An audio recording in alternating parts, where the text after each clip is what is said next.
Hey, how's it going? Welcome back. I'm Matt, and today we're doing some sample pack stuff. So it's been a little while since I made a video for this channel. The main reason is that I have been busy here. This room, along with a few others connected to it, are a part of Repercussion Studios here in Philadelphia. And this is the studio where I currently work. I am an engineer here. I do some recording, some mixing, anything you can think of that happens in a studio, we're doing it in here. So what you see behind me is the control room here in the A room. There's a bunch of preamps, an 1176 compressor, a couple other things, some monitors, a bunch of other stuff that I can get into later if you want to know more about that. But the main thing I'm here to show you today is the sample pack I made. So I've been working here a lot. I've been recording some stuff here, and I've been recording some drums here in the live room next door that I'll show you. So I thought I had while recording and working here was we have nice drums and the nice mics and the nice preamps going into Pro Tools. We have the ability to monitor what we're doing and have it sound good. And up until this point, I didn't really have access to nice quality drums to record or to use for songs. As I was messing around with the drum sounds in here, I figured I might as well record a bunch of one-shots and maybe some grooves and some drum fills that I can take home and use for other stuff and use them for other projects without having to come here every time, and also just to make it so other people can use them. So I spent a little bit of time here miking up the drum kit, sending it through the gear, and recording it, and then taking it home and mixing it to be used as samples. I figured the drum samples themselves wouldn't be enough for a whole pack, so what I also did was I went home and I recorded a couple of melodic loops, stuff with guitar, bass, some synth stuff, and I thought that that would kind of fill it out a little more and give more options within the sample pack. So in the pack I put those full loops that have that, but also the stemmed out tracks in case someone wanted to take those and manipulate the individual pieces of them further or do something completely different with them. And then just to kind of fill things out a little more, I took a bunch of individual samples of just guitar chords, just taking my Fender Telecaster and plugging straight into a Neve 1073 style preamp, the Warm Audio 73, and just recording myself playing a bunch of different chords. And I just figured that if someone wanted to take those and just manipulate them, do something weird with them, or use them however they wanted, they would have them unaffected and just ready to use in any kind of way that you can think of. In addition to all that, I was going through some files trying to find the right things for this sample pack and trying to find things that might fit on it. And in the process of that, I found a file where I had recorded a bunch of individual one-shot drum hits from a drum kit that was being used on a metal album that I was recording. So what I did with those drum hits was I took them out of the session that they were recorded in, and I re-edited and mixed them to be used as samples. So that way the sample pack, in addition to the drums I have recorded here, also has a whole other drum kit's worth of samples. So that's what's on the sample pack I made. I'm now going to show you some of the gear that I use just to kind of give you a rundown of what's actually on this pack.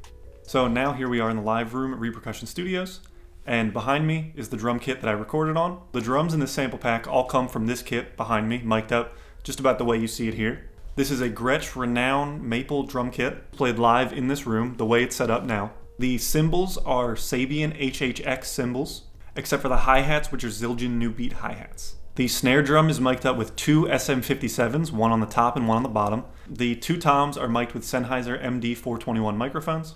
The kick drum is mic'd with a Beta 52 microphone on the inside and a sub kick on the outside, which gets a lot of that extra low frequency information. And the overheads are Neumann KM184 small diaphragm condenser microphones. And in addition to that, there is a room microphone that is a Perlman large diaphragm condenser microphone. The two kick drum microphones are going to Vintech 1073 style preamps. Besides the kick, everything else that you see is going into the Aurum Octasonic preamp. All of those preamps are going to Pro Tools, except for the room microphone, which before it hits Pro Tools is going to a Stam Audio 1176 Blue Stripe style compressor. Alright, so here I am back in my home studio, and I've taken pieces from the sample pack and I've made a quick little loop just to kind of show you how easy it is. Because I recorded everything to a click track, it's easy to just drop them into another session, like in Ableton here, and just make a loop out of things or make a beat out of things very simply. This first track here up at the top is a guitar stem from one of the melodic samples. And as you can see, I pitched that down a little bit. I also brought in one of my drum grooves that was originally at 160, but we've moved things to 156 here. And I also brought this down 4 semitones. And then over here on the right, I took some of the individual tom hits from the high tom and the floor tom just to make a drum fill. And this track here in the middle is one of the individual hits of the ride cymbal on the bell, and I just reversed it and put it every few measures. And I cut out the drum loop here at the end where the fill happens just to leave some space, and here's what it sounds like together.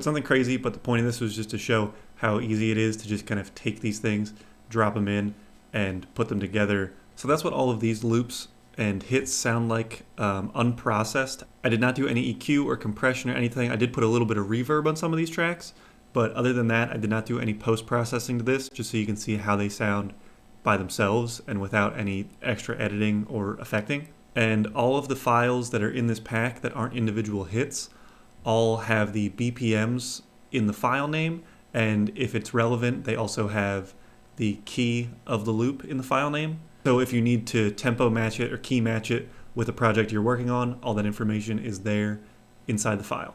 So yeah, that's what's included in the pack. You have one drum kit here that has fills, grooves, and hits. Then you have another pack that's just hits. Then 3 of these just on their own hits.